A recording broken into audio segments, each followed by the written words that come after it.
Coucou. Salut. L'un des autres gros problèmes en plus du froid, Surtout que le four il monte jusqu'à 250 degrés. le tout premier conseil, peut-être le plus évident. Là, on est en train de faire cuire. On va faire un point maintenant sur les petites galères qu'on a eues. J'ai congelé sur place. Voilà. Nickel. On crash teste vraiment complètement ce truc.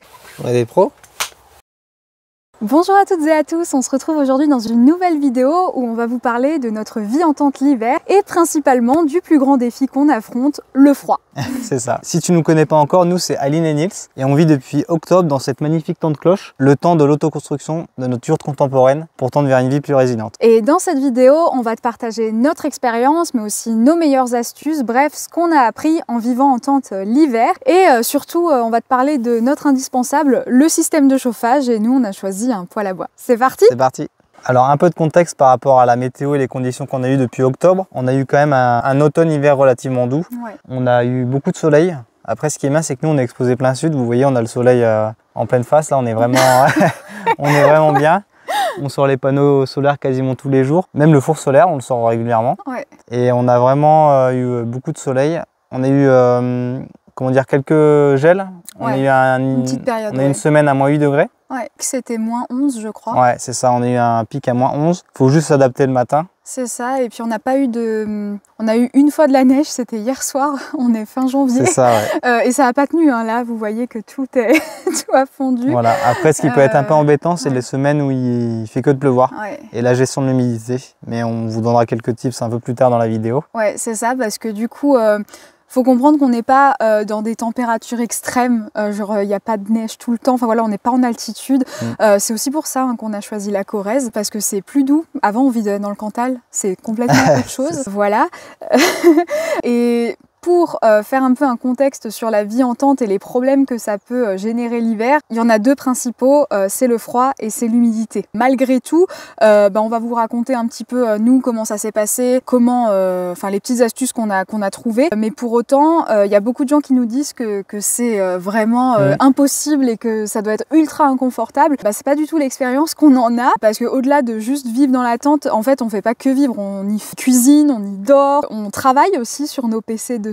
Toi tu joues aux jeux vidéo, on regarde des séries le soir, enfin voilà, et on apprécie vraiment notre vie en tente malgré qu'on soit en hiver. Donc comment c'est possible? On va vous le dire dans cette vidéo. On se retrouve dans notre petit salon cocooning pour vous dire que le poêle c'est vraiment un indispensable pour la tente, pour vivre dans la tente forcément. Quand on l'allume et tout, il fait super chaud. Le premier truc à faire c'est d'installer un système de chauffage. Nous c'est vrai qu'on a un peu tardé à l'installer.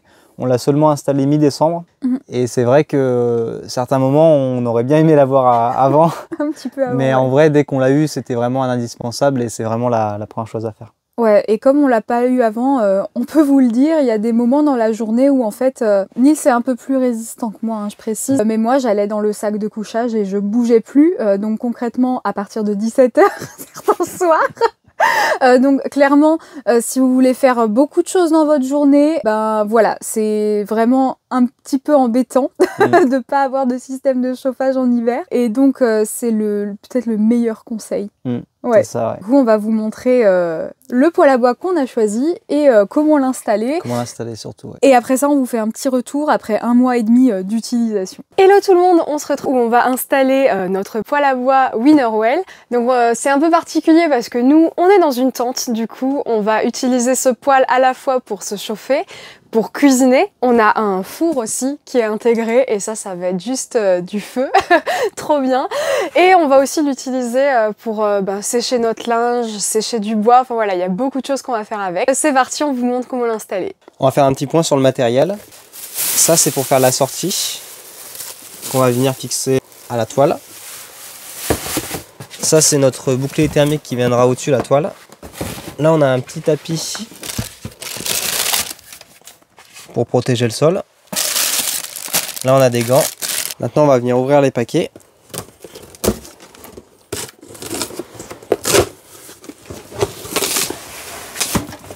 Il est assez gros comme on peut voir. C'est les grilles qui viennent sur le côté. On sort la bête.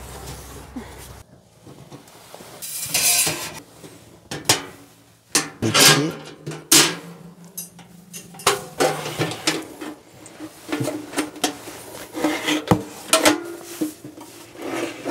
il y en a encore un. Ah ouais.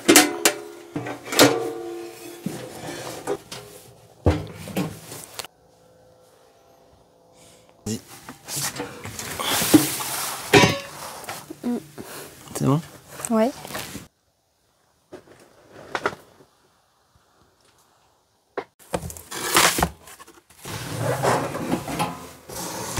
Il faut... Waouh. Vraiment magnifique. Ouais. Il est gros, hein? Oh, il est superbe. On est venu placer le poêle ici. Parce que là, ici, il faut 1,50 m minimum entre la toile et la sortie là. Et ensuite, on va venir enfiler les tubes en suivant bien les instructions. Sur la base de la cheminée, on va mettre le contrôle de l'air. Et en fait, c'est tout simple. Il y a juste à les emmancher directement. Ensuite, on va venir mettre le petit four qu'on a à côté. Et ensuite, on va venir mettre les cheminées une à une à chaque fois. Et on va faire un trou après dans la toile. Et je vais placer le four ensuite. Alors.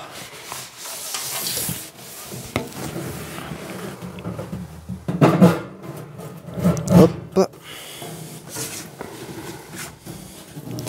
On met bien dans l'axe. Waouh, c'est trop bien.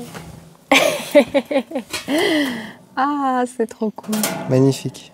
On va pouvoir faire des bons petits cookies là. Et donc là, il y a un système pour contrôler la température. Là, on va venir inciser le caoutchouc pour faire passer le protecteur thermique qui va faire la jonction en fait entre ce tuyau et la sortie de la toile.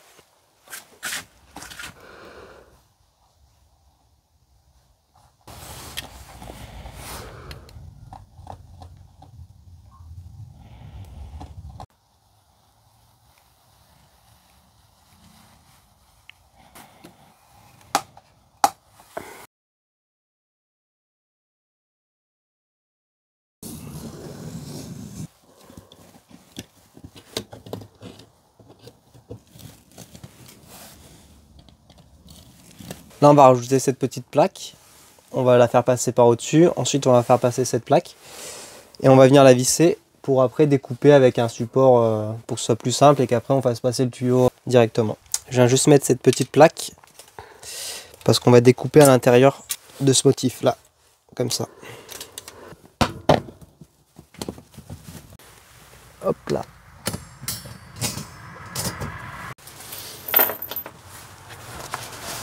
Là, on va venir faire une croix. Et après, on va découper tout le tour proprement.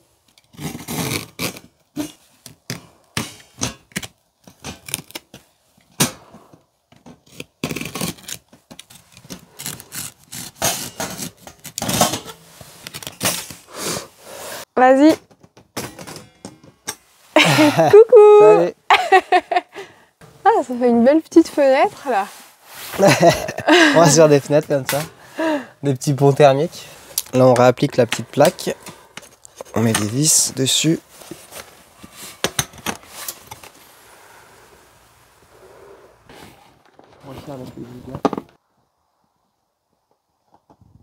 Maintenant qu'on a réussi à repasser toutes les vis, on va appliquer cette petite chose. Là, on a mis les écrous directement pour que, en fait, on tire bien les vis à chaque fois comme ça et que ce soit après plus simple à venir les remettre. De toute façon, là, ça ne bougera plus.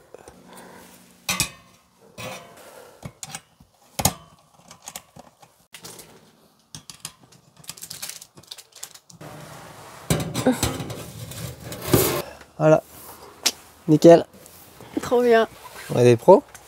Pour finir, on va juste assembler les deux tubes qui nous restent. Donc ça sera la partie supérieure et on ira rajouter des fils qu'on ira tendre à l'avenir. Et celle-ci, comme ça. Clac. Donc là, on a détendu la tente complètement pour que Nils puisse avancer parce que on reste quand même assez petit. Aline, elle est repartie à l'intérieur. Elle enlève le tuyau de la cheminée pour que moi je puisse le mettre facilement. Là, elle l'oriente vers moi. Vas-y, mets-le vers moi. Voilà, là, je l'enfonce. Et là, il faudrait que tu le redresses. Le redresse? Si tu y arrives. Ouais. J'arrive pour t'aider si tu veux. C'est bon. Super. Oh punaise. Eh ben, ça, fallait y penser. Hein.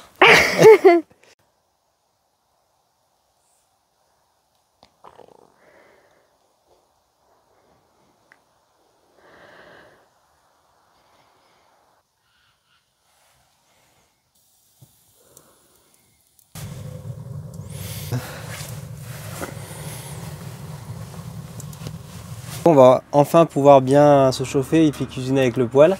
Là, on peut voir que ça chauffe déjà très vite. 150 degrés dans le four. Allez.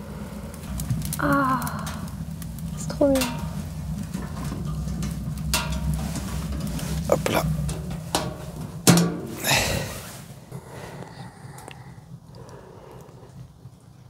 Donc voilà pour vous montrer un exemple concret de l'utilisation en cuisine du poêle. Là on est en train de faire cuire à la poêle des oignons et des steaks vegan, hein, je précise. Pendant ce temps ça nous chauffe. Là il va falloir enlever un ou deux pulls. Ouais, c'est ça. Et au-dessus on est au niveau du four. Là on est à 120 degrés à peu près. Bon, avant c'était un peu plus. Ouais, hein. monté un peu plus. Ouais. Là, on est en train de faire cuire des pois chiches au four. Et pour l'avoir déjà testé maintes fois, ça fonctionne très très bien. Ouais. Et c'est très très bon. C'est super bon. Ouais. Donc voilà, on va se faire des petits wraps ce soir. Voilà, voilà. On se retrouve après notre petite installation qui s'est déroulée à merveille. La magie du montage. Magie du montage, c'est ça. Juste pour vous dire, l'utilisation qu'on a, nous on a rentré un ster de bois cet hiver. Et franchement, il a vraiment pas beaucoup baissé. On utilise 3 bûches, 4 bûches par soir. Ouais. L'efficacité, c'est en fonction du temps de séchage du bois qu'on a récupéré. Mais c'est vraiment très efficace. On passe certaines soirées en t-shirt, hein, carrément, en fonction du tirage qu'on met. La majorité du temps, on reste quand même en petit pull comme ça. Mais quand même, c'est vraiment très agréable. C'est vraiment un poêle qui est fait pour les tentes, par contre. Ça, faut vraiment bien l'avoir à l'esprit. Quand on l'allume, il faut quand même ouvrir les portes le temps qu'il soit bien parti.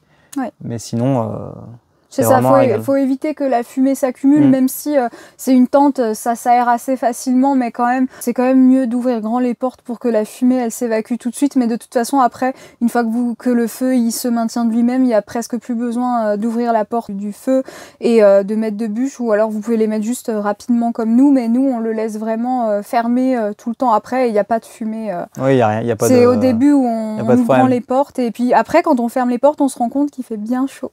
C'est ça, ouais. Il y a juste le fournisseur du poêle, il nous préconisait de pas faire de feu pendant qu'on dorme. Donc c'est juste par précaution, mais sinon, après nous on n'en fait pas. Une fois qu'on est dans les duvets, on est super bien.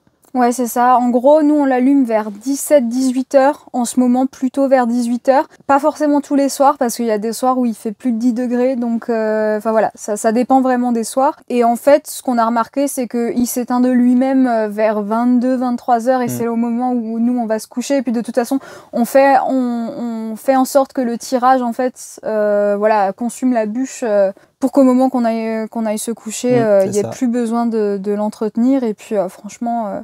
ça marche assez bien.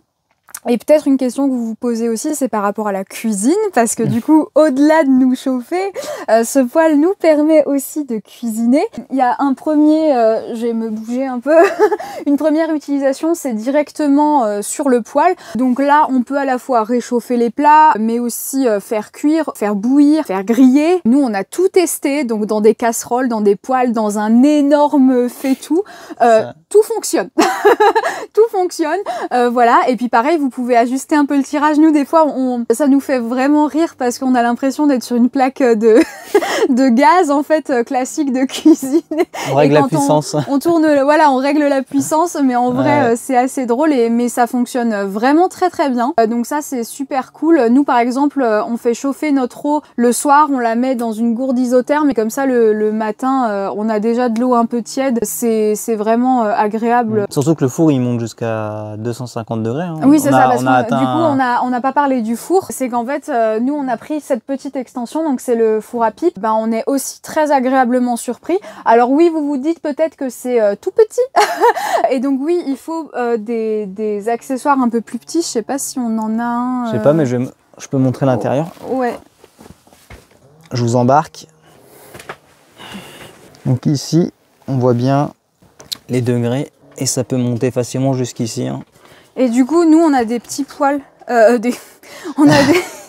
On a des petits plats comme ça et ça fonctionne très bien. Voilà, on peut le mettre hyper facilement. De toute façon, nous, c'était déjà la taille qu'on avait de base parce que En fait, ça date de la période où j'étais étudiante et donc j'avais des tout petits fours. Ouais. Ça peut paraître petit, nous on n'est que 2, mais en vrai, on se sert principalement seulement d'un étage, surtout quand on cuit. En fait, on fait tout le plat dans le même petit plat. C'est ça, et puis on peut aussi mettre des petites du papier adhésif. Ouais, et puis on a déjà fait des frites sur les 2 étages et en vrai, ça va super vite. On a déjà cuisiné pour 4-6 personnes, ça se fait bien, surtout qu'après vous pouvez aussi cuisiner quelque chose à la poêle directement sur le poêle en dessous. Donc en fait, la combinaison des 2, ça fait que vous pouvez cuisiner le soir de façon complètement low-tech et ça fonctionne très bien. Pour l'utilisation du four, nous on s'est rendu compte, donc il faut quand même attendre un peu que le feu soit bien lancé, bien maintenu. On s'est rendu compte que ça va monter progressivement. Il y a un moment, il va atteindre un certain pic. Souvent, nous, on est à plus de 250 degrés. Alors, on met pas les plats à ce moment-là. Mais souvent, en fait, il faut attendre un petit peu après ce pic. Et nous, on fait en sorte que ça baisse un petit peu. Et souvent, ça se stabilise entre 150 et 200 degrés. Donc, ce qui est vraiment idéal pour de la cuisson au four. En gros, à partir de là, ça va se maintenir pendant un certain temps. C'est ce qu'on a observé. Et du coup, c'est ce qu'on utilise pour la cuisson. Ça dure... bon, nous, on regarde pas trop le temps. On cuisine un peu à l'œil et à l'odeur. Comme au four solaire. Oui, c'est ça, faut regarder de temps en temps. Mais franchement, pour avoir fait vraiment beaucoup de recettes, on vous rassure, on n'a jamais rien fait cramer. C'est toujours super bon, voilà. On a aussi essayé de tester un petit peu la cuisson douce, la cuisson lente, donc c'est en dessous de 80 degrés pour garder les nutriments des légumes et tout ça. C'est arrivé à certains moments, quand, par exemple au début, quand moi j'apprivoisais un petit peu comment faire un feu, parce que je savais pas du tout comment allumer un feu avant. Ça se stabilisait un petit peu entre 50 et 100 degrés. J'étais pas encore, j'arrivais pas à le lancer bien, mais voilà, depuis j'ai appris. Mais du coup, rassurez-vous, quand le feu est lancé en général et qu'on sait bien allumer un feu, en fait, ça dépasse largement les 100 degrés. Donc la cuisson douce, bah c'est pas vraiment fait pour le four, mais enfin moi je l'avais déjà fait et voilà, c'est comme au four solaire, ça prend un peu plus de temps, mais c'est très très bon. Mais ça va pas être adapté avec un poêle à bois. C'est ça. Après, petit point. Pour l'entretien, nous, on a dû ramoner les tuyaux. Donc après, c'est pas compliqué, il y a juste à démonter les sections. Et c'est surtout, là, il y a un peu de cendres après qui s'accumulent, mais il y a juste à le démonter et ramoner. Bon, après, c'est comme les cheminées classiques pour l'entretien. Ouais, et puis on a acheté une petite brossette et du coup, voilà, il suffit de ramoner un petit peu. Nous, on a ramoné au bout d'1 mois et demi à peu près. C'est ça, ouais. Donc voilà, ça c'est pas mal. On précise aussi que vous pouvez aussi tout à fait avoir ce four, ce poêle à bois sans le four, pardon. Oui, voilà, il y a juste un tuyau à la place. Ouais, c'est ça, avec une autre section et ça marche aussi très très bien. On a déjà essayé sans le four avec une autre section et ça marche très très bien. C'est juste après, mais en fait, il faut faire un choix parce que ça va forcément faire conditionner où vous faites le trou pour la toile. Donc ça, on l'a expliqué dans la partie du montage, mais voilà. Alors si on vous dit que le poêle c'est un indispensable, c'est parce qu'on l'a pas tout de suite mis et donc on a repéré quelques autres petites astuces pour bien supporter le froid sans chauffage, mais c'est aussi valable quand on a un chauffage, c'est toujours utile. Moi, ce qui m'a marqué le plus au début, c'est vers 17 h, le soleil commençait à se coucher. D'un coup, je commençais à avoir les doigts complètement gelés. Donc le pire, c'est que à ce moment-là, moi, c'est le moment où je veux vraiment lire, je veux travailler sur le PC. Et ben, mettre des gants, c'est pas pratique du tout. Il y a ce moment-là où il faut accepter de se couvrir un peu plus, de faire peut-être quelques petits trucs différemment, mais c'est ce qu'on va vous expliquer. Le tout premier conseil, peut-être le plus évident, c'est ce qu'on a appelé l'opération oignon. Et c'est tout simplement de se couvrir de plein de couches de vêtements. Alors pour commencer au niveau du haut, alors aujourd'hui c'est pas du tout un bon exemple parce qu'il fait très très bon. On a juste un petit pull, mais en général ce que les gens conseillent et nous ce qu'on a testé, ce qui marche assez bien, c'est de commencer avec une première couche de tissu technique. En fait, c'est souvent des vêtements qu'on trouve en magasin de sport. C'est ça, ouais. Là, bon, moi tout vient en général de Decathlon. Voilà, et donc c'est un peu une seconde peau synthétique et c'est vachement efficace. Ensuite, on va compléter ça avec plein de pulls, autant de pulls que vous voulez. Et moi, j'ai la chance d'avoir des très gros pulls, donc c'est bien quand on a plusieurs couches d'avoir des pulls un peu plus grands. Sinon c'est galère. Et là, moi, je mets toujours en dernière couche. Je voulais vous le montrer parce que c'est mon préféré. C'est un pull à mon papa, Homer Simpson. Et en fait, il est dans une matière qui est incroyablement chaude. Et je le mets toujours en dernière couche et j'ai jamais froid avec ce pull. Voilà. Ensuite, pour parler un petit peu de tout ce qui est pantalon, alors moi j'avoue que je reste en leggings comme toute saison en fait. Je suis toujours en leggings quelle que soit la saison. Mais quand on vivait dans le Cantal, je me souviens que je mettais des collants en dessous de mes leggings et ça aidait vachement. Mais j'avoue qu'ici, j'en ressens pas le besoin. Voilà. Et ensuite, il y a les extrémités. C'est ça, ouais. Faut juste après protéger bien les extrémités. Donc les mains, la tête avec les oreilles et puis après les pieds. Aline, elle m'a acheté des super, super chaussons là. J'ai la classe avec. Mais c'est vraiment hyper important, limite, même avec des petites bottes de ski. C'est vraiment un indispensable pour être vraiment bien protégé. Et puis après, on a vraiment chaud. Hein. Après, nous, on a vécu à Murat, donc c'était à 1000 mètres d'altitude. Ici, on a un peu plus de 200, donc on a quand même l'habitude de ce genre de conditions climatiques. Ouais, c'est ça. Donc tout ce qui est bonnet, tout ce qui va être même cagoule en dessous du bonnet, voilà, il faut pas hésiter à superposer les couches. Les gants, c'est pareil. Ce qui marche aussi au-delà des chaussons, moi, ça, c'est vraiment ce que j'adore. C'est des surchaussons, en fait, que ma maman m'avait acheté quand j'étais petite parce que les bottes étaient trop grandes pour moi. Donc les bottes d'extérieur. Hein. Et du coup, c'est des surchaussons, mais qui, en fait, sont vachement isolants. Juste donc mettre une chaussette avec ça, plus le chausson ou la chaussure, et ben franchement on n'a pas froid aux pieds du tout. Et sinon ben l'indispensable pour moi c'est les chaussettes moumoute. Alors là aussi vous prenez les plus belles que vous trouvez. Il y a un dernier truc qui est important, c'est de pas se mouiller et de rester humide, parce qu'avec le froid, notre corps après il va geler, l'eau qui est sur nous va geler. C'est comme pour le sport, une fois qu'on a fini une séance et qu'il y a de la transpiration sur nous même en altitude, le froid va nous faire vraiment geler le corps et ça va être vraiment très compliqué. Donc faut vraiment faire attention à ça parce que nous on a eu ça beaucoup parce que nos chaussures étaient mouillées à cause du temps pluvieux, de la pluie et tout ça. Dès qu'on sortait de la tente, on devait mettre nos chaussures et en fait on mouillait constamment nos chaussettes et on avait après tout le temps froid aux pieds, donc il fallait tout le temps changer de chaussettes. Donc si vous vous mouillez, c'est mort, donc faites vraiment très attention à ça. N'hésitez pas quand vous êtes en extérieur à avoir vraiment la panoplie imperméable, ça c'est assez indispensable, surtout que dans certaines régions il peut vachement pleuvoir l'hiver. Cette année ça n'a pas trop été le cas en Corrèze, non, ça va encore, mais l'année dernière par exemple c'était un peu plus hardcore, donc faut faire vraiment attention à ça. Je crois que c'est tout pour l'opération Oignon. C'est ça. On se retrouve dans notre super lit.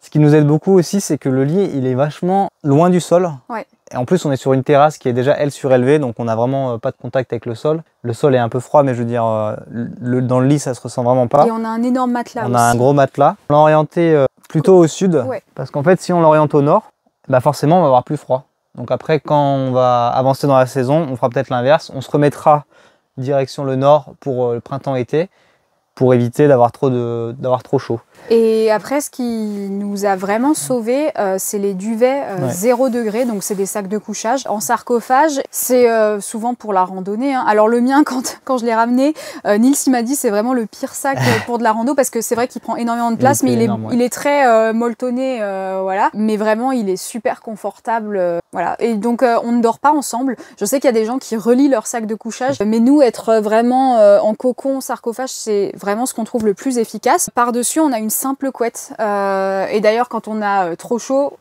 c'était le cas quand on a dormi en octobre, par exemple, et qu'il faisait encore bon les nuits, on n'avait que cette couette-là, et ça suffisait. En fait, elle sert de protection contre l'humidité. C'est ça.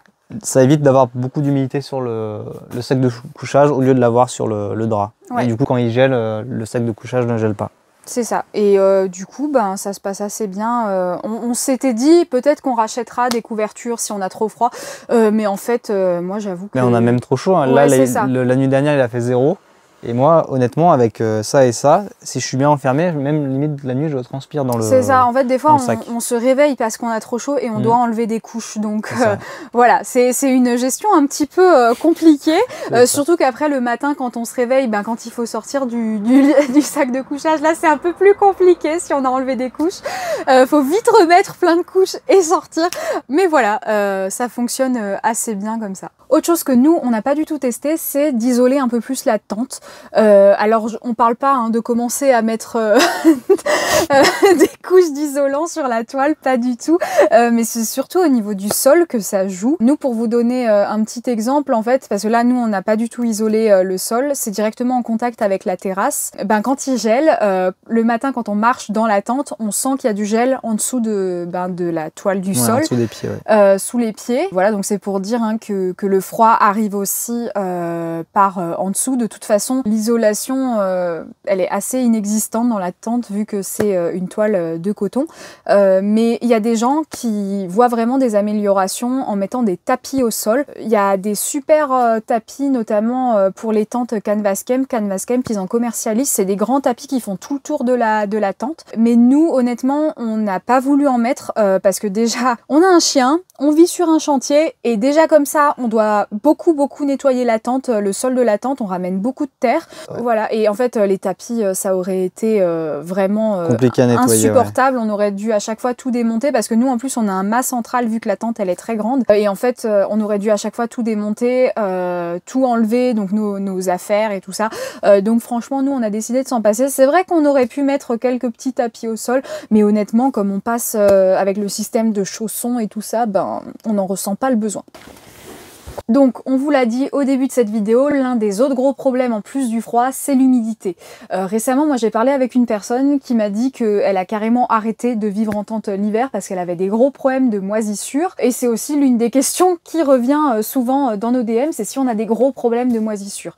Alors nous, on n'en a pas des gros problèmes de moisissure, fort heureusement.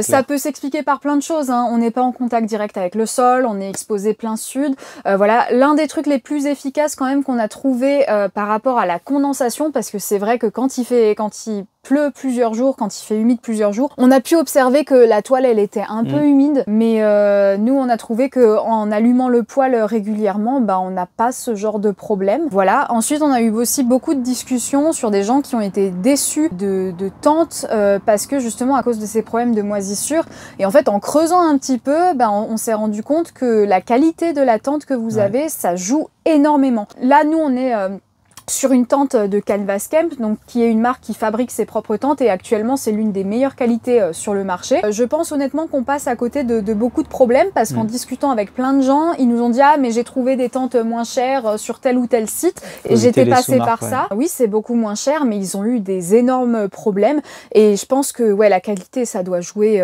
énormément. Beaucoup, ouais. Ici on a une tente 4 saisons. Ouais. Du coup, comme tu as dit, Canvas Camp. Ouais, et c'est la gamme et ça joue énormément. Ouais. La gamme Apex, c'est l'une des meilleures, des plus adaptées, surtout qu'on en a une utilisation assez intensive. On crash teste vraiment complètement ce truc. Un des trucs qui nous aide beaucoup, c'est d'aérer la tente. On vous en a parlé quand on allume le feu, mais aussi le matin et dans la journée, c'est bien d'aérer, bon, comme dans une maison classique, hein, on ne va pas vous l'apprendre. Et ce qui est aussi important, c'est de ne pas laisser en contact des objets avec la tente. Donc nous, on laisse toujours un espace avec la toile parce qu'on a remarqué une fois, on a mis une petite décoration en contact, c'était du bois, et il avait commencé à prendre l'humidité. Donc ça, c'est vraiment à faire attention. Et après, il y a des pièges d'humidité qui sont composés de... je crois que c'est des trucs qu'on voit sur les réseaux sociaux, hein, mais on met dans une chaussette du gros sel, des cristaux dessous, je sais plus, plein de trucs comme ça. Et apparemment, ça capture un peu l'humidité, ça peut être bien. Et il y a juste dans les vêtements, ça peut bien aider, je pense. Voilà, parce que c'est vrai que des fois, quand il fait que de pleuvoir, c'est vrai que les vêtements, ils peuvent être un peu humides, mais ça reste pas longtemps comme ça, quoi. Oui, c'est ça. Et puis, nous, comme dit, on n'a pas observé beaucoup de problèmes dans ce sens-là. Ça peut être galère pour faire sécher le linge. Par contre, voilà, là, ça peut être galère. Et il faut surtout pas faire l'erreur de ranger du linge qui est encore un peu mouillé. Ça peut vraiment pas être agréable. Donc voilà, nous, on n'a pas eu de grosses catastrophes majeures, sauf cette petite décoration, malheureusement. Et encore, c'était un tout petit début qu'on a observé. Mais voilà, faut faire un petit peu attention. Nous, on n'a pas de gros problèmes là-dessus. Et on est quand même très content parce que ouais, c'est l'une des grosses inquiétudes quand on vit en tente, c'est est-ce que tout va moisir à l'intérieur. On a peut-être vu des fois quand il fait humide, nos livres gondolent un peu. Les livres dans notre bibliothèque, mais bon voilà, ça n'altère pas, enfin voilà, le livre, il n'y a pas de l'encre ne coule pas ou quoi que ce soit, il n'y a pas ce problème là. Si vous faites chauffer régulièrement, normalement ça devrait être assez confortable. Alors, quelques petits conseils en plus qui font vraiment la petite différence luxueuse. Moi, je pense particulièrement à la bouillotte. Moi, je ne m'en passe plus. En fait, j'en avais une à la base pour mes douleurs de règles, ça me soulageait vachement. Et là, en fait, je l'utilise vraiment comme un chauffage supplémentaire, limite pour me créer un petit sauna personnel.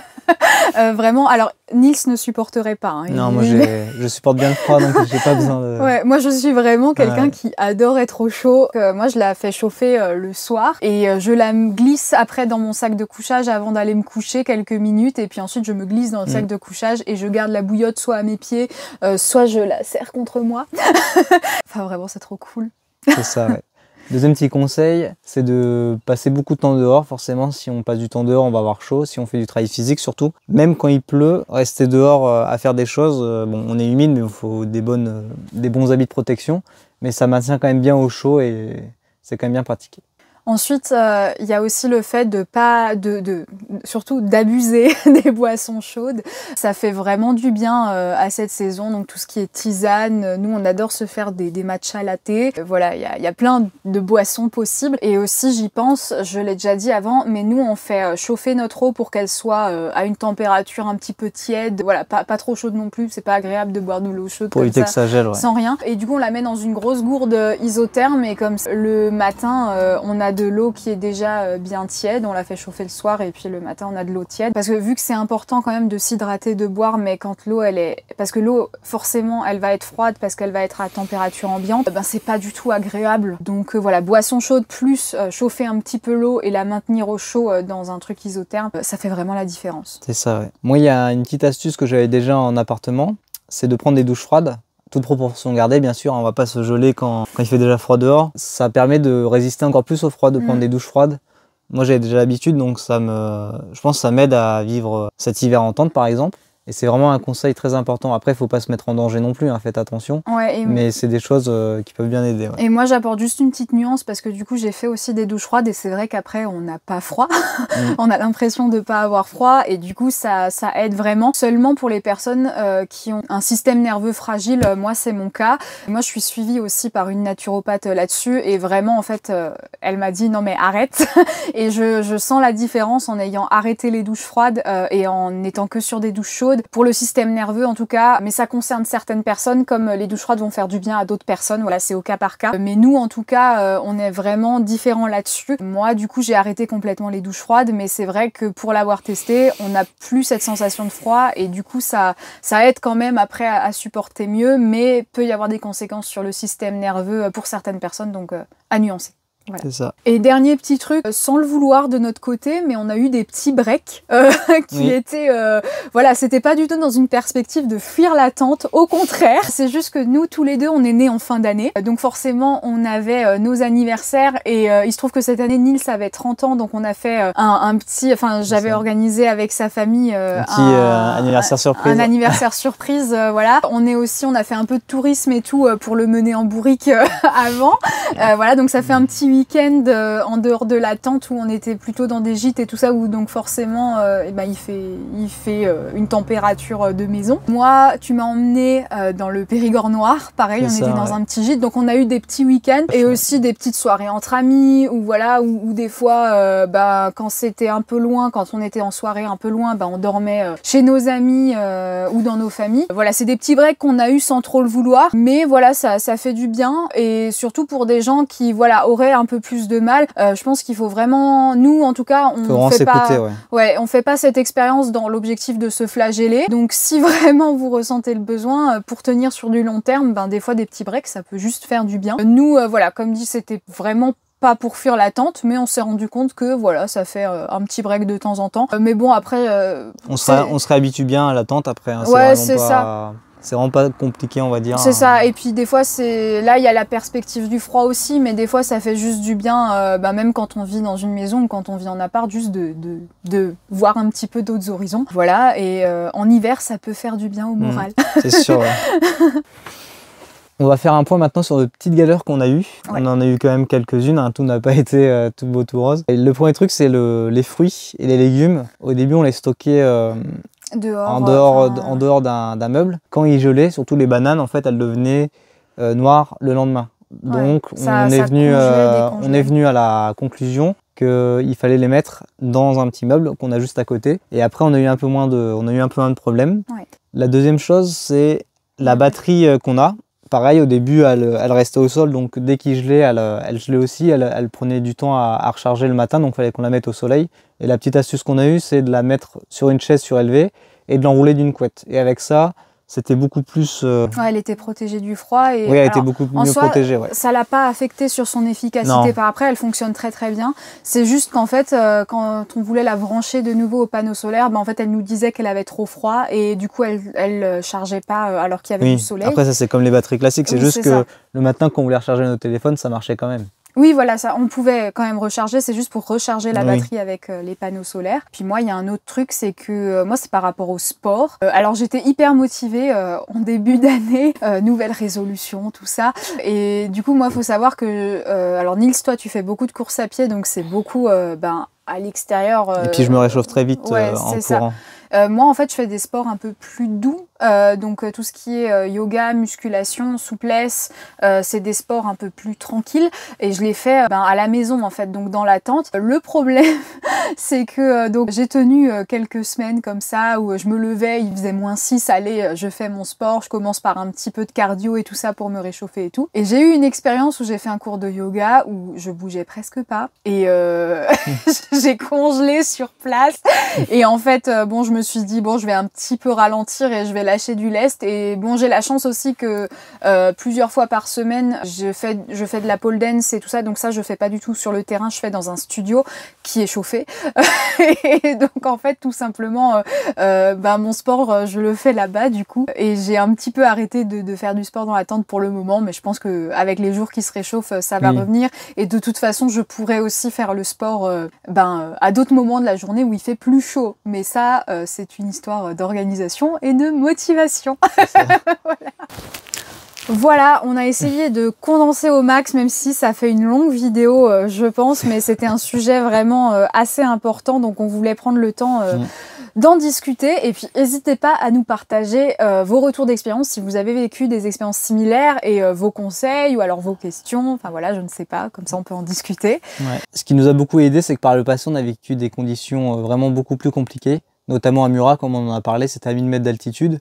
Moi, notamment avec la section sportive d'Allanche où je travaillais dans un collège, on faisait des bivouacs au Puy-Marie. Donc on était dans un bureau à plus de 1000 mètres d'altitude et en plein hiver. Donc c'est vraiment des conditions qui sont beaucoup plus extrêmes. Et c'est à ce moment-là qu'on apprend aussi comment se protéger des forêts extrêmes. Donc quand on arrive en Corrèze à 200 mètres d'altitude, on est quand même bien plus préparé. Ouais, c'est ça, et moi c'est pareil, quand j'étais petite, je faisais du cheval en montagne, en altitude, quand je vivais en Alsace. Donc j'ai vécu beaucoup d'hivers à l'extérieur et tout ça, dans des conditions un petit peu plus difficiles que là, on va dire.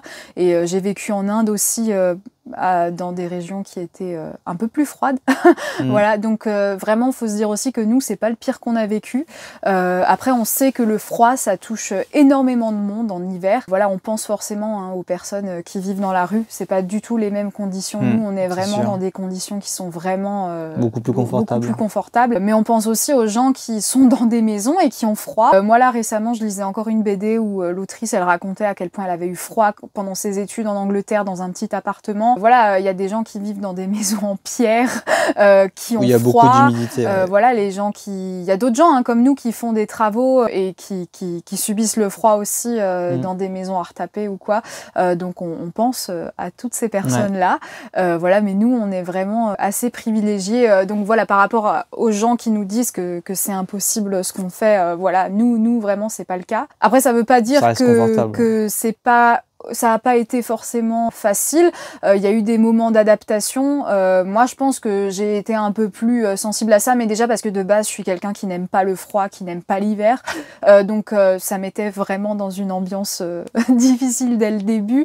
Voilà, moi, j'avoue, j'ai eu des petits craquages par certains moments, mais c'est aussi parce que en fait, je refusais juste de mettre des pulls supplémentaires, voilà, et que j'anticipais pas assez du coup, et que j'avais froid à un moment.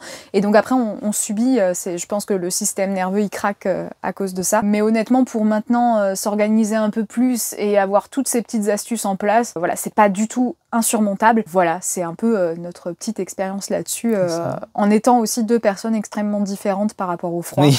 Donc on espère que la vidéo vous aura plu. Et puis la prochaine vidéo, je crois que c'est le tuto. Ce sera sur le tuto de la salle de bain de chantier. Comment faire ou plus largement, comment faire un abri en palette. Yes, donc passez une très bonne semaine et on se dit à la prochaine. À la prochaine.